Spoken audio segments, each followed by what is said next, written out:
Welcome back to the channel. Today, we're diving into the shadows and uncovering the unbelievable truth about the monsters living closer than you think. From legendary beasts hiding in forests to bizarre creatures lurking beneath everyday places, these mysterious neighbors have been overlooked for far too long. In this video, we reveal their origins, strange behaviors, and the chilling encounters that brought them into the spotlight.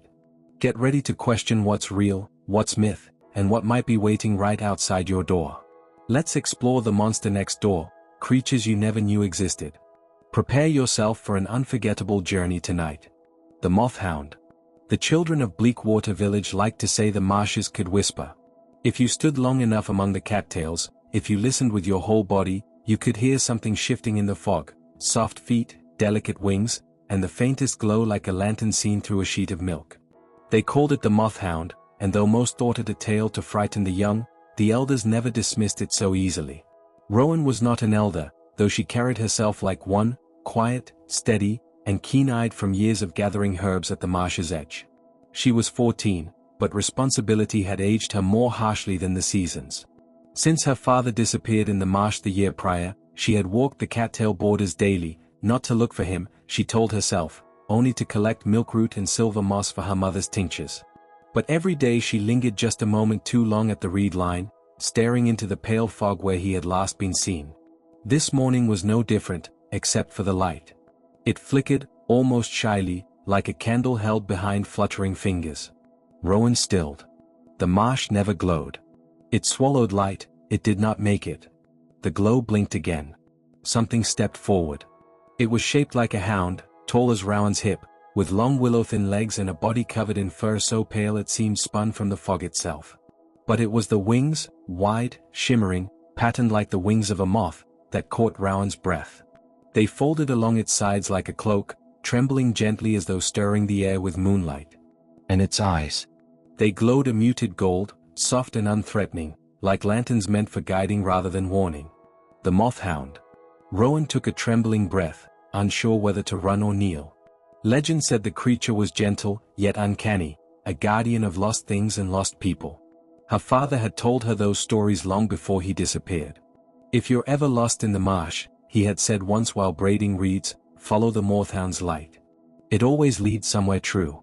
The creature gazed at her, head lowered slightly, ears twitching as though sensing her fear. You're not real, Rowan whispered. The Mothhound blinked slowly, solemnly, and the fog around it curled in a way that was almost inviting. Rowan stepped back. No. I'm not going in. Her voice cracked on the last word. The creature turned, its wings unfurling just enough to glow brighter, and walked a few steps into the marsh. Then it stopped, looking back at her. Like it wanted her to follow. Rowan's pulse hammered. She imagined her father's boots left by the water's edge, found with no footprints leading elsewhere. She imagined the marsh's hunger. Yet she also imagined her father's stories, the ones he told with a softness he reserved only for her. It leads somewhere true. The Mothhound gave a small, breathy sound, like a sigh made of wind. Rowan clenched her fists, then stepped after it. The fog thickened around them as they ventured deeper, muffling the village sounds until she could hear nothing but her own heartbeat and the silent gliding of the creature ahead. It moved delicately, wings shimmering even when it brushed against nothing. She wondered how something so ethereal could leave faint pawprints in the mud. Where are you taking me? Rowan whispered. The Mothhound looked back once, but did not stop. They reached a place where the marsh widened into a still pool, the water dark as ink. Rowan had never come this far. The reeds here grew taller than a person, bending inwards like a cathedral of shadow. The Mothhound stepped onto the water's surface, not walking atop it, exactly, but making no ripple as it glided forward, as though weightless. Rowan's breath hitched. I can't do that. The creature turned, eyes soft, and extended a wing. Light brushed across the water, spreading in a thin, luminous path. Rowan lifted a foot and, heart pounding, set it on the glowing surface. It held her. She stepped forward again, and again, until she was walking beside the Mothhound, the pool below reflecting impossibly bright stars she could not see in the morning sky. When they reached the center, the light beneath Rowan's feet dimmed. The Mothhound knelt, lowering its head to the water. The surface shimmered, then slowly cleared. Rowan saw a man's reflection. Her father. He was kneeling somewhere dark, hands pressed against stone walls. Shadows clung to him like wet cloth.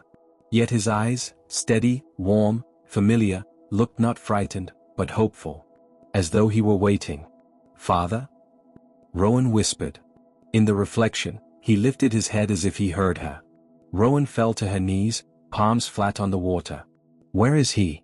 Is he alive? Please, show me." The moth-hound rose again, its wings unfurling. Light bled into the water, rippling, then folding the reflection like paper until all Rowan saw was the dark pool once more. "No." Rowan reached for the fading image, but the surface remained still. The moth-hound pressed its nose gently to her shoulder. "Warm. Comforting. You're telling me he's alive," Rowan breathed. "But trapped." The creature blinked. "And you want me to help him?" The creature lowered its head, as though confirming. Rowan stood, wiping tears with the back of her sleeve. "Then show me where." The moth-hound stepped back onto solid marshland, then began walking again, faster now, its glow sharp against the fog. Rowan followed, dodging thorny reeds and sucking mud. The ground sloped subtly upward to a hill she had never noticed before, covered in silver moss like frost. At its base sat an opening, small, crooked, half-hidden beneath roots. A cave entrance. The moth-hound stopped before it. Rowan swallowed hard. From inside came a faint sound, like dripping water, or perhaps distant breathing. "My father is in there?" The moth-hound looked at her, wings trembling. Rowan knelt, resting a hand on its luminous fur. "Thank you." She crawled into the cave. The darkness swallowed her within a few feet. Rowan's breath echoed against stone, and she reached forward, feeling blindly until her fingers brushed damp rock. The air smelled of earth and something older, like forgotten storms. A distant voice called, weak but unmistakable. "Rowan?" Her heart surged.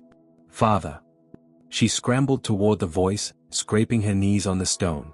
A turn, a narrow tunnel, another turn, and then she saw him, huddled beneath a tangle of fallen rocks. His leg was trapped. He looked thinner, exhausted, but alive. "Rowan," his eyes filled with disbelief and relief. "I knew you would come." She knelt beside him, choking on a laugh sob. "I thought you were lost." "I was. But something kept me hopeful." His gaze flicked upward to the cave entrance, where soft gold light was beginning to seep through. "Tell me you didn't come alone." Rowan smiled. "Not exactly." The moth-hound entered the cave, folding its wings to fit inside. Its glow filled the darkness gently, like dawn through a window. Rowan felt calmer simply seeing it. "We need to move these rocks," she said. "He's stuck." The moth-hound approached, placing its paw against the largest stone. Light flowered from beneath its touch, spreading like veins through the rock. Slowly, impossibly, the stone began to dissolve, not into dust or fragments, but into drifting motes of light that vanished as they floated upward. Within moments, her father was free. He gasped in astonishment, staring at the creature. I always thought it was just an old story." Rowan smiled. "Me too." Supported by Rowan on one side and the moth-hound on the other, he limped out of the cave into the faint glow of morning. The fog felt thinner here, gentler, as though the marsh itself had exhaled in relief. When they reached the reeds, Rowan's father sank to the ground, overwhelmed. Rowan turned to the moth-hound.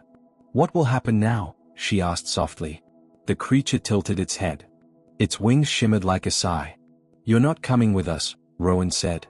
It blinked, slow, tender. "You were meant to guide," Rowan whispered. "Not stay." The moth-hound stepped closer and touched its nose to her forehead. A warmth spread through her chest, less a feeling and more a knowing, like a memory gently placed where it belonged. "Thank you," she whispered. The creature stepped back. Its wings unfurled completely, brilliant, moonlit, vast. The fog swirled around it as it rose, weightless, drifting into the marsh until its glow became a fading star. Then nothing remained but reeds swaying gently in the morning air.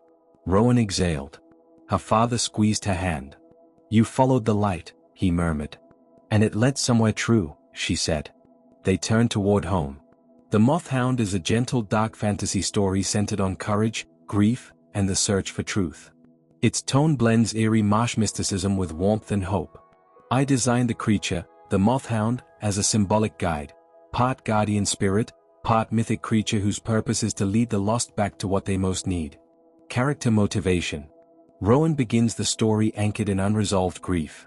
Her daily herb-gathering ritual is both practical and a subconscious attempt to stay close to the marsh where her father vanished. The moth-hound acts not as a threat but as a catalyst, nudging Rowan toward confronting her fear and stepping beyond the boundaries of her village and her mourning. Rowan's father represents the connection between myth and reality. He once believed in the stories, which enables Rowan to follow the moth-hound into the unknown. Creature symbolism. The moth-hound is designed to combine qualities of a hound, loyalty, guidance, groundedness, with a moth, light-seeking, delicate, spiritual. Its glow symbolizes intuition rather than literal illumination. Rowan must choose to follow, not be compelled. Plot structure. The narrative follows a traditional quest pattern. Call to adventure. Rowan encounters the moth-hound. Crossing the threshold, she chooses to enter the marsh. Revelation. She sees her father's vision in the water. Trials. She journeys to the cave and overcomes darkness. Return. She rescues her father and returns changed. Meaning of the ending. The moth-hound's departure reinforces that magical help is temporary, meant to guide, then release. Rowan's decision to follow its light teaches her trust, bravery, and agency. The somewhere true her father spoke of wasn't just a physical location but also the emotional truth Rowan needed to face, the courage to search and the willingness to believe. The Drain Lurker. Night held its breath over Hollow's End, a small town tucked between damp pine forests and a lake so black that even moonlight hesitated to touch it. The townspeople liked to say that Hollow's End was peaceful, quiet, uneventful. But ask anyone who had lived there long enough, old enough to remember before the pavement cracked, before the drains began to gurgle at odd hours, and they would tell you otherwise. Marla Rowan was not old, nor did she like to listen to small-town rumors, but she knew unease when she felt it. She had felt it every night for 2 months now, beginning with that first time she heard something moving in the drain beneath her bathroom sink. It was the sound of something dragging its weight, like wet rope sliding across metal. Sluggish. A little too purposeful. Her landlord had told her it was just pipes. The plumber had told her water pressure fluctuation. Her neighbor, Mr. Dempsey, had told her quietly, "Don't lean too close to the drains at night. If you hear it moving, step away." She didn't know which disturbed her most. Tonight, the sound came again, louder than ever. Marla stood in the doorway of her bathroom, toothbrush frozen halfway to her mouth. The sink drain trembled. Once. Twice. Then the stopper rose upward, not pushed by water pressure but nudged, almost inquisitively, from underneath. She dropped the toothbrush. Something whispered from the drain. Not a voice exactly, just a sound shaped like one, a dragging croak, curious, patient. Marla backed up until her shoulders pressed against the hallway wall. The stopper settled back into place. Silence followed, but not the comfortable kind. It was the silence of something pausing, listening. She slept on the couch that night, lights on, shoes on, every faucet taped shut. But Hollow's End was small, and strange things had a way of filling conversations even when people tried not to talk about them. Over the next week she began noticing things she'd never paid attention to before. Storm drains with warped grates, saw covers that seemed slightly displaced, puddles that rippled without wind. And at the grocery store, 2 older women whispered. Another one gone missing. Near the river drain tunnel this time. That's 3 this month. 4, the other corrected. If you count the Peterson girl. Marla left her cart abandoned in the aisle. Later that day she confronted Mr. Dempsey, the only neighbor she trusted. "You said not to lean too close to drains," she began. "Why? What's going on?" The old man sighed and invited her inside. His living room was cluttered with dusty books about folklore, geology, hydrology, and a surprising number of maps of old sewer systems. "It's the drain lurker," he said, as if naming it might summon it. "It comes when the groundwater sinks too low, when the old tunnels dry up. When it's hungry." Marla stared at him. "You're joking." He shook his head. "Creatures don't stay myths forever. Not when people stop believing in the structures meant to keep them out. The sewer gates used to be reinforced, steel grates, welded panels. The council stopped repairing them years ago." "What exactly is it?" "A scavenger that learned to hunt," he whispered. "Long ago, before this land was a town, The tribes here told stories of a creature that survived in the underground rivers, limbless, sightless, hardened by the dark. It fed on fish, then animals, then anything that wandered too close. It followed water. Always water. Marla tried to swallow. That's just legend. Legend doesn't rattle the pipes in your bathroom, he replied. She left, unsettled. That night, the sound returned, but not from the bathroom. It came from the kitchen sink. Marla approached cautiously, each step reluctant. Water droplets trembled around the drain, vibrating to some movement below. Then the sink burped upward, just slightly, but enough to release a stench like rotting lakeweed and old metal. She gagged and stumbled back. Something scraped the underside of the drain. A soft knock. Once. Twice. As if asking to be let in. Panic gripped her. She grabbed her keys, tore out her front door, and sprinted across the yard to Mr. Dempsey's house. She banged on his door. No answer.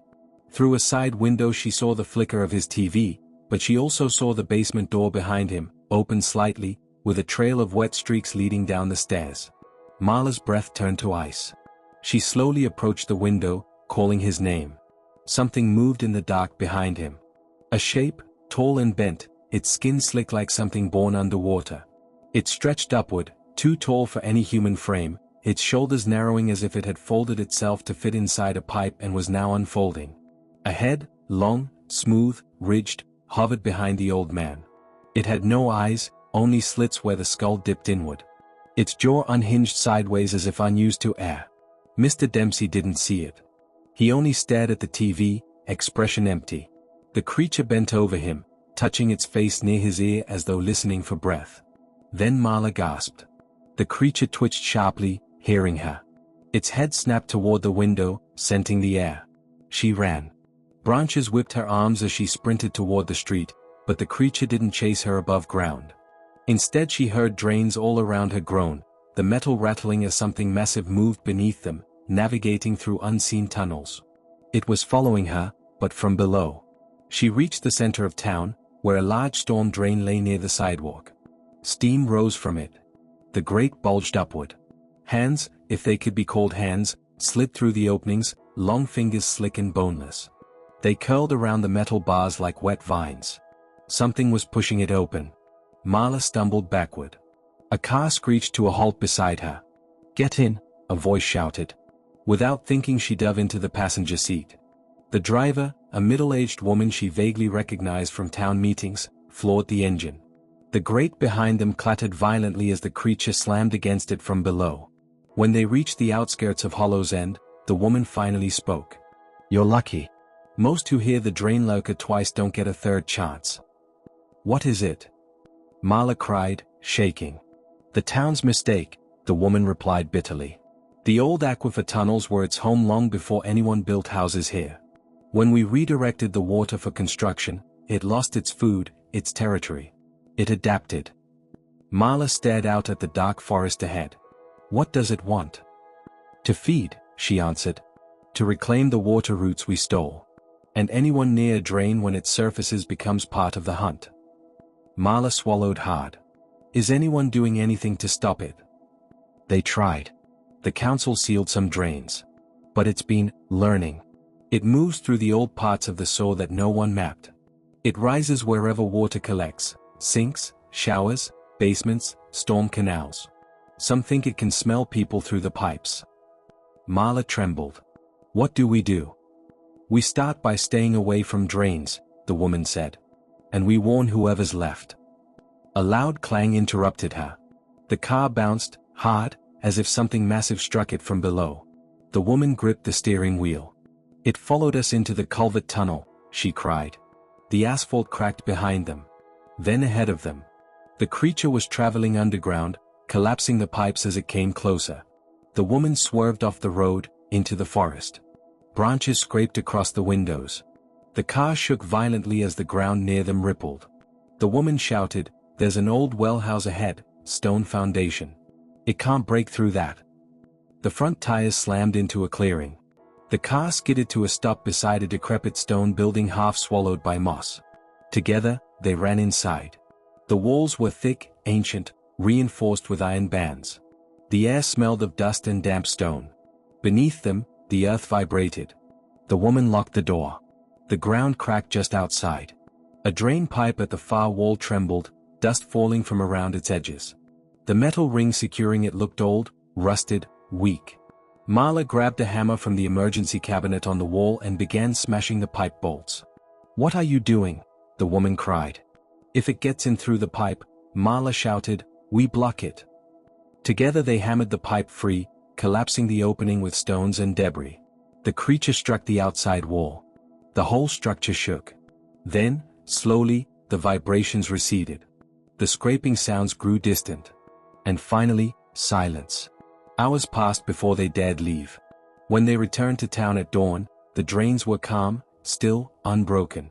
But several saw covers were missing. And in front of Mr. Dempsey's house was a puddle of murky water, but no sign of the man himself. Marla never returned to her townhouse. She left Hollow's End within a week. The woman who rescued her stayed behind, one of the few working to rebuild sealed drains, reinforce foundations, and map forgotten water tunnels. But even she admitted, "You can never stop something that lives in the dark. Not fully. You can only slow it down." And somewhere beneath Hollow's End, in the flooded bowels of old forgotten tunnels, something scraped slowly along a pipe, patient, listening, waiting for the next crack in the metal. The drain lurker remembers. It always does. 1. Theme and tone. The drain lurker blends urban legend, folk horror, and eco-horror. Instead of supernatural ghosts, it focuses on something biologically possible, an evolutionary creature adapted to darkness, water systems, and neglected infrastructure. The tone is unsettling but grounded, making it feel like a warning about how human systems decay. 2. Creature concept. The drain lurker is designed around several ideas.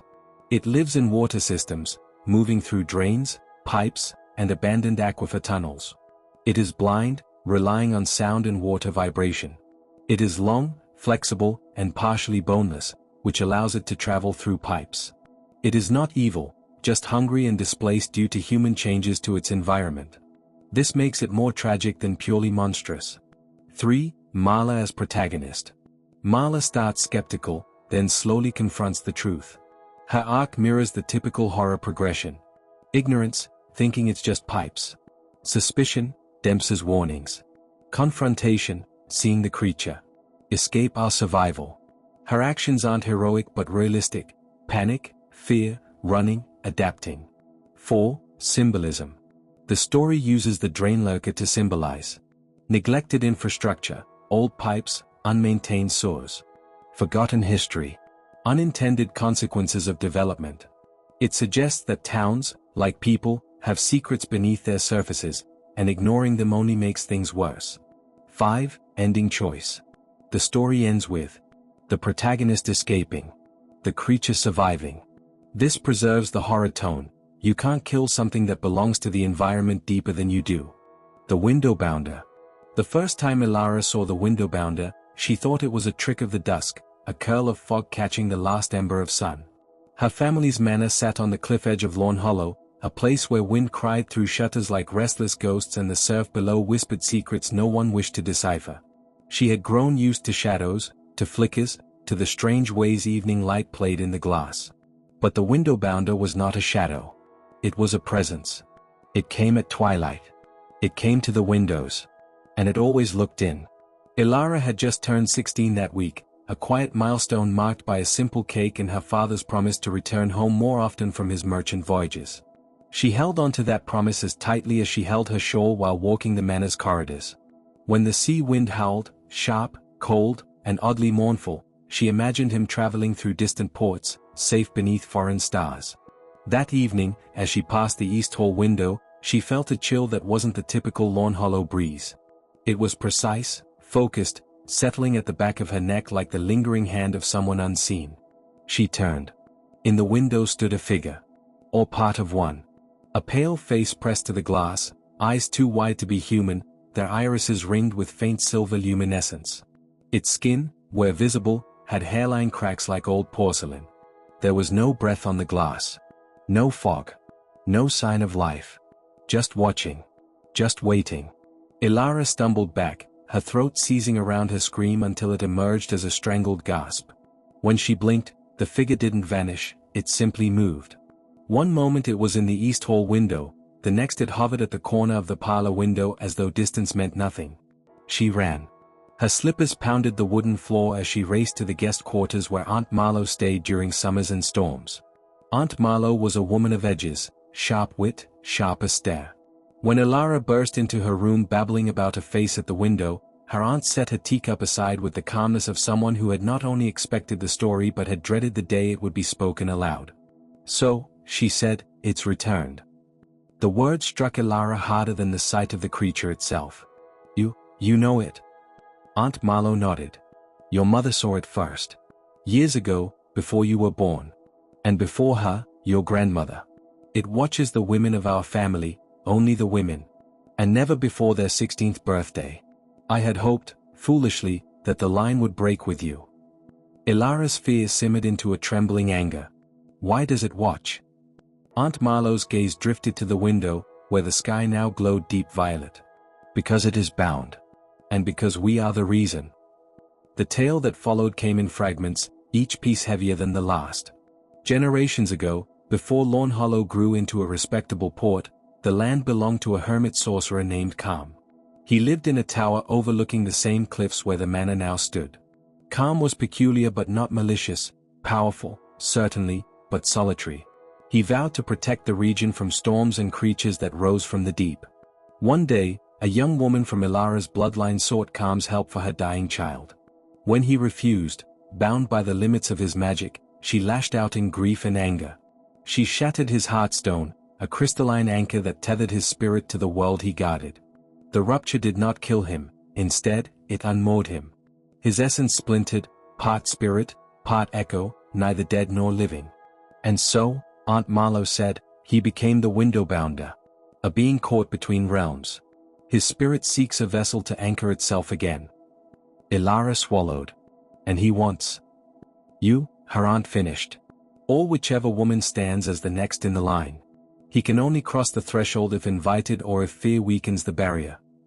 Elara remembered the creature's eyes, too bright, too focused.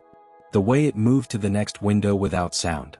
It hadn't tried to enter, only observed her with intent so unsettling it made her skin crawl. "Then we don't give him an invitation," she said, trying to steady her voice. Aunt Marlowe shook her head. "He will try to make you give him one. He will whisper. He will appear in reflections, not just windows. He will mimic voices. The bounder is patient." That night, Elara slept poorly. Every creak of the manor felt like a deliberate step. Every gust of wind felt like breath. When she finally drifted into uneasy dreams, she found herself wandering through a corridor made of mirrors. Each mirror reflected her, then not her. Her reflections were pale, cracked, wrong. Behind each reflection, the window bounder waited. And then one spoke in a voice that mimicked her father's. "Elara. Let me in. I need you." She woke with a jolt, sweat cold on her skin. For the next several days, the bounder appeared each dusk without fail. Elara tried avoiding windows by walking through the manor's interior passages, but he found the smallest panes, the narrow attic slits, the reflection on a kettle in the kitchen. Once, while pouring water into a bowl, she saw his face in the ripples, upside down, mouth stretched too wide in a silent plea. Aunt Marlowe helped her steel her will. Fear was weakness, an open door. Elara learned to breathe deeply, to blink slowly, to look back at the bounder with the detached curiosity of someone studying a painting rather than a spirit. But one stormy evening, her resolve fissured. A letter arrived, ink smudged from rain. Her father's ship had gone missing. Elara read the sentence 3 times before her mind accepted the meaning. Missing. Lost at sea. Lightning arced across the sky, illuminating the manor in stark white. She clutched the letter to her chest, struggling to breathe. She didn't notice the window at first. She didn't notice the bounder until he spoke. "Elara." The voice was her father's, gentle, frayed, familiar. "Let me in." Her eyes snapped open. Through the glass of the drawing room window, the bounder's pale face hovered, rain streaking down its cracked surface. His mouth moved in perfect synchronization with her father's voice. "I can come home," it whispered. "I just need the warmth of your hearth." The door. Let me in. Ilara's fingers trembled on the window latch. She wanted it to be true. She wanted her father alive, safe, reaching out for her. But then she saw the bounder's eyes. Not her father's. Not human. Cold. Calculating. Hungry. She stepped back. You're not him. The voice warped, cracking like shattered glass. The bounder pressed its forehead to the window, the porcelain lines along its skin glowing faintly. Ilara, it hissed, you will break. All of you break. Aunt Marlowe rushed into the room, grabbing Ilara's arm. Look away, she commanded. Ilara forced her gaze downward as her aunt recited a binding syllable, harsh, rhythmic, old. The lights flickered. A rush of air swept the room. When Ilara dared to lift her head, the window was empty. He's getting desperate, Aunt Marlowe said, voice thin. We must end this. They descended into the manor's cellar, a stone chamber smelling of damp and hidden dust. At the far wall stood an old wooden door reinforced with black iron bands.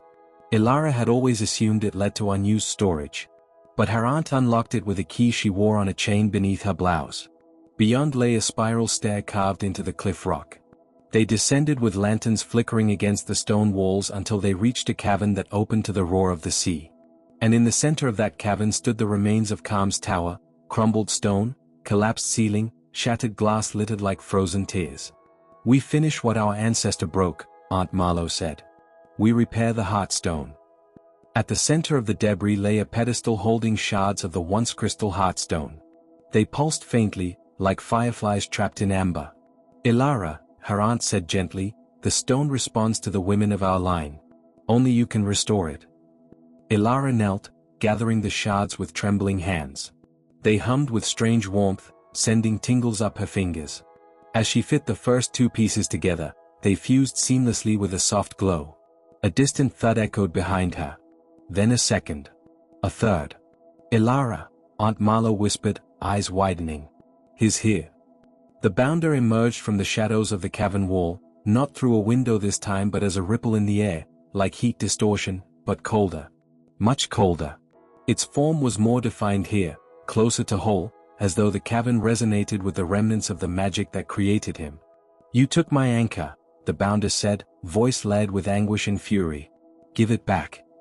Ilara forced herself to return to the shards. Each piece she fused brought the Heartstone closer to whole, and the bounder closer to frenzy. It moved toward her, but Aunt Marlowe stepped forward, brandishing a sigil etched in silver. Stay back.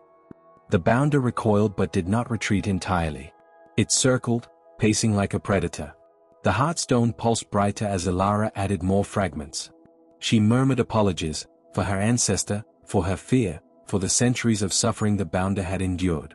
Her voice trembled, but her hands were steady. When the final shard clicked into place, light surged through the cavern. The bounder shrieked, a sound of raw spirit tearing, echoing with torment and release. Its body splintered into motes of pale luminescence, each drifting like ash toward the Heartstone. Ilara held her breath as the motes absorbed into the crystal.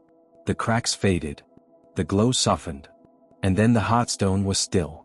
The bounder was gone. Forever. Aunt Marlowe knelt beside Ilara, hugging her fiercely. You did it. The curse is broken. Tears spilled down Ilara's cheeks, relief, grief, exhaustion. The sea wind washed through the cavern, gentler now, as though the cliffs themselves exhaled.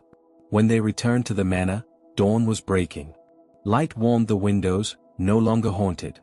Ilara touched the glass, welcoming the sun's reflection rather than fearing it. The bounder watched no more. There were still storms ahead, of grief, of unanswered questions, of hope. But for the first time, Ilara felt the house was truly hers, her family's, free of the shadow staring in. And somewhere deep in the stone beneath the cliffs, the repaired Heartstone glowed quietly, no longer a prison but a resting place.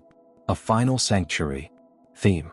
The story explores generational responsibility and inherited burdens. The window bounder represents unresolved consequences passed down through a family line, wrongs that require courage and understanding to mend. Symbolism. Windows symbolize vulnerability and observation. The bounder cannot cross them unless fear weakens the boundary, reflecting how anxieties can enter when we let them. The Heartstone represents emotional legacy, broken by one generation, repaired by another. Reflections symbolize distorted identity under pressure, and the bounder exploiting weaknesses of self-perception. Character intent. Ilara shows growth from fear to responsibility. Aunt Marlowe serves as the guide carrying ancestral memory. The bounder is tragic rather than purely evil, a guardian turned victim. Genre notes. The story blends gothic atmosphere with low fantasy lore, emphasizing mood, suspense, and family history over action. Thanks for watching. If these mysterious creatures lurking just beyond our doorstep gave you chills, imagine what else could be hiding in the shadows. Remember, the world is far stranger than we think, and sometimes the most unbelievable monsters are the ones closest to home. If you enjoyed this journey into the unknown, hit that like button, subscribe, and ring the bell so you never miss another deep dive into the unexplained. Share your thoughts or encounters in the comments. Would love to hear your stories. Until next time, stay curious, stay alert, and don't forget to check what's next door.